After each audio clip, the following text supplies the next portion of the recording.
Assalamualaikum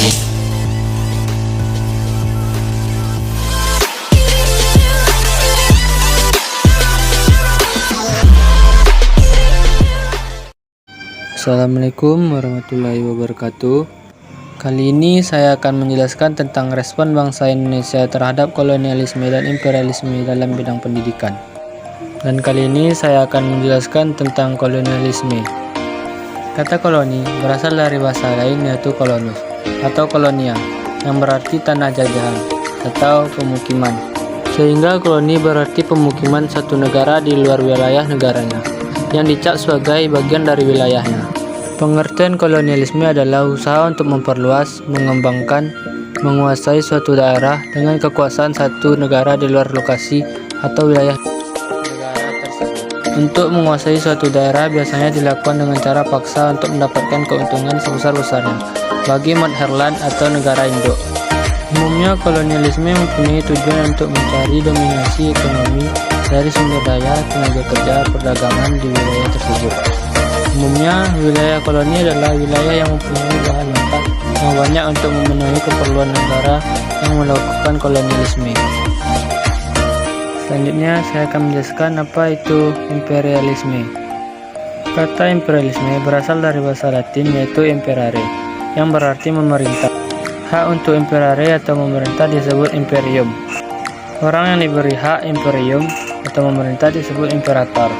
Umumnya yang diberi imperium adalah raja, dan selang waktu berjalan, raja disebut imperator dan daerah di mana imperiumnya berlaku atau kerjaannya disebut imperium.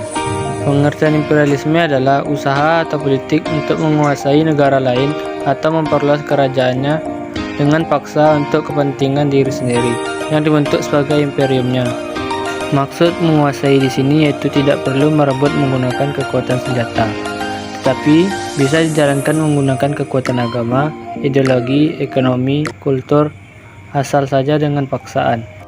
Selanjutnya, tujuan kolonialisme dan imperialisme memperbanyak sumber daya alam dan juga sumber daya manusianya negara tersebut.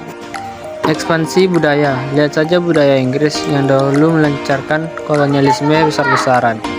Hasilnya bahasa Inggris tidak asing lagi di telinga, dan juga perluasan wilayah penduduk martabat sebuah negara. Tujuan imperialisme itu penguasaan atau dominasi dunia yang terorganisir secara politis. 2. Imperium ataupun hegemoni yang kira-kira mempunyai dimensi kontinental. 3. Semata-mata pengaruh yang lebih besar dari kekuatan yang dilokalisir. Selanjutnya, dampak kolonialisme dan imperialisme di bidang pendidikan. Di bidang pendidikan, pemerintah kolonial berhasil memanfaatkan rakyat kita untuk dijadikan pegawai administrasi yang terdidik, terampil, tapi dihargai murah. Secara pendidikan formal, Belanda menyusun kurikulum pengajarannya sendiri sampai abad ke-19. Makanya, ada kecenderungan politik dan kebudayaan yang dimasukkan melalui pendidikan. Masalahnya, akses untuk pendidikan ini dibatasi oleh mereka. Belanda lagi-lagi membuat sekat dan kasta, karena mereka takut kalau rakyat kita terlalu pintar. Kita bisa bersatu untuk menggulingkan kekuasaan mereka. Makanya, orang berada yang bisa masuk, seperti keturunan raja, bangsawan, dan pengusaha kaya. Lama-kelamaan, hal ini membuat sebagian kalangan menjadi geram. Alhasil, mulai bermunculan akademisi yang mementingkan pendidikan di Indonesia, mulai dari berdirinya Budi Utomo, masuknya pendidikan berbasis agama seperti Muhammadiyah, dan tentu saja lihat bapak pendidikan kita, Ki Hajar Dewantara. Selanjutnya, macam-macam bentuk kolonialisme. 1. Koloni eksploitasi adalah penguasaan suatu wilayah atau daerah untuk dikuras habis tenaga penduduk secara kerja paksa atau kerja rodi, dan dikuras juga kekayaan alamnya untuk kepentingan negara yang melakukan koloni atau negara penguasa. 2. Koloni penduduk adalah penguasa daerah atau wilayah baru dengan cara mengusir atau menghilangkan penduduk pribumi yang digantikan oleh pendatang yang menjadikan kedudukan penduduk pribumi terabaikan. 3. Koloni deportasi adalah daerah atau wilayah koloni yang digunakan sebagai tempat menampung para narapidana yang tidak dapat ditangani lagi oleh perintah. Kebanyakan dari mereka adalah narapidana yang mendapatkan hukuman seumur hidup, di mana mereka dijadikan sebagai tenaga kerja tanpa bayaran daripada pemerintah harus memberi makan mereka seumur hidup. Selanjutnya, macam-macam bentuk imperialisme. 1. Imperialisme kuno adalah imperialisme yang muncul kurang lebih dari 1500 Masehi, yang berlangsung pada zaman kuno sampai zaman pertengahan. Semboyan dari imperialisme kuno yaitu 3G, Gold, Glory, Gospel, di mana suatu negara menjajah negara lain untuk keperluan gold, mendapat kekayaan, glory mencapai kejayaan, dan gospel menyebarkan agama. Imperialisme kuno ini dipelopori oleh Portugal dan Spanyol. 2. Imperialisme modern adalah imperialisme yang terjadi saat awal revolusi industri 1500 Masehi sampai akhir Perang Dunia II tahun 1942. Revolusi industri mengakibatkan pasar membutuhkan bahan mentah yang banyak untuk mengembangkan perekonomian. Alhasil, mereka mencari daerah yang kaya dengan bahan mentah untuk dijadikan sumber bahan mentah. Penanaman modal kapital surplus dan pasar bagi industri. Negara pelopornya adalah Inggris. 3. Imperialisme ultramodern atau neokolonialisme berlangsung setelah Perang Dunia Kedua. Sampai sekarang, imperialisme ultramodern lebih mengutamakan pada penguasaan ideologi, mental, dan psikologi. Selanjutnya, perbedaan dan persamaan kolonialisme dan imperialisme. Kolonialisme bertujuan untuk mengurus habis sumber daya alam atau kekayaan alam dari negara yang dijadikannya sebagai tempat koloni untuk diangkut ke negara induk. Sedangkan imperialisme bertujuan untuk menanamkan pengaruh pada seluruh bidang kehidupan negara yang bersangkutan. Persamaan imperialisme dan kolonialisme. Persamaan kolonialisme dan imperialisme terletak di faktor yaitu membuat negara yang dijajah semakin menderita atau terpuruk, dan membuat negara penjajahan semakin makmur atau maju. Berikut ini Yuxinau ID juga telah merangkum tentang dampak kolonialisme dan imperialisme Barat atau Belanda di Indonesia di berbagai bidang.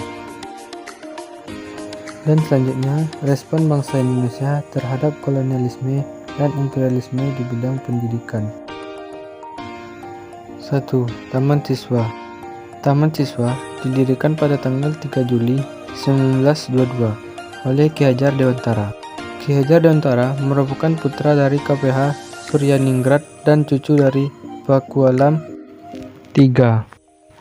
Nama kecilnya adalah RM Suwardi Suryaningrat. Pada usia 39 tahun, ia berganti nama menjadi Ki Hajar Dewantara.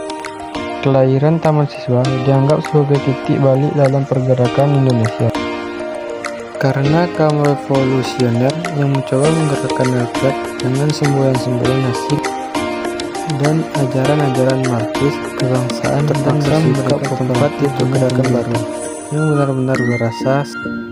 Tujuan pendidikan Taman Siswa adalah membangun anak didik menjadi manusia yang beriman dan bertakwa kepada Tuhan Yang Maha Esa, merdeka lahir batin, luhur akar budinya, cerdas dan keterampilan, serta sehat jasmani dan rohaninya, untuk menjadi anggota masyarakat yang mandiri dan bertanggung jawab atas kesejahteraan bangsa, tanah air, serta manusia pada umumnya. Sejak berdirinya pada tahun 1922 hingga kini, Taman Siswa sangat dikenal sebagai lembaga pendidikan yang nasional. Meski beberapa dekade belakangan ini nama Taman Siswa agak surut, termasuk dalam dunia pendidikan, yang menjadi andalannya itu sendiri. Hal tersebut tidak semata-mata karena semakin banyaknya bermunculan lembaga-lembaga pendidikan yang kompetitif, meski cenderung menjadi pasar, namun juga karena tampaknya Taman Siswa sendiri kehabisan energi, terutama energi pembaruan di bidang pendidikan. 2. INS atau Indonesiske Nederlandse School, kayu tanam. Moh Shafii, seorang yang berdarah Minang, dilahirkan di Kalimantan Barat, tepatnya di daerah Natan tahun 1895. anak dari Mara Sultan dengan induk Khadijah.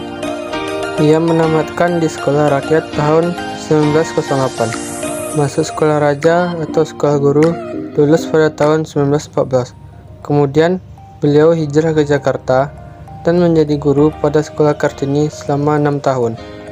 Di sela-sela kesibukannya, menyempatkan diri untuk belajar menggambar, lulus tahun 1916. Bahkan aktif dalam Budi Utomo serta Insulit serta membantu wanita putri mereka. Moh Syafi'i pada tanggal 31 Mei 1922 berangkat ke negeri Belanda menempuh pendidikan atas biaya sendiri. Belajar selama 3 tahun dengan memperdalam ilmu musik, menggambar, pekerjaan tangan, sandiwara, termasuk memperdalam pendidikan dan keguruan. Pada tahun 1925 kembali ke Indonesia untuk mengabdikan ilmu pengetahuannya. Perkembangan pendidikan INS Kayu Tanam. Kayu Tanam adalah nama desa kecil di Sumatera Barat, sedangkan INS sebuah lembaga pendidikan yang merupakan akronim dari Indonesiaanse Nederlandse School. Cikal bakal sekolah ini adalah milik Jawaban Kereta Api yang dipimpin oleh ayahnya. Tanggal 31 Oktober 1926 diserahkan kepada Moh Syafi'i untuk mengelolanya, dan kemudian tersohor dengan nama Ruang Pendidikan Indonesiaanse Nederlandse School atau RP INS Kayu Tanam. RP INS Kayu Tanam tahun 1926 memiliki 75 orang siswa, terdiri atas 2 kelas, 1A dan 1B, dengan bahasa pengantar bahasa Indonesia. Gedung sekolah RP INS Kayu Tanam dibangun sendiri oleh siswa tahun 1927, terbuat dari bambu beratap rumbia. Karena membutuhkan lahan luas, maka pada tahun 1937 dipindahkan ke pelabuhan 2 km dari Kayu Tanam dan selesai pada tahun 1939. Sekian dari saya. Assalamualaikum warahmatullahi wabarakatuh.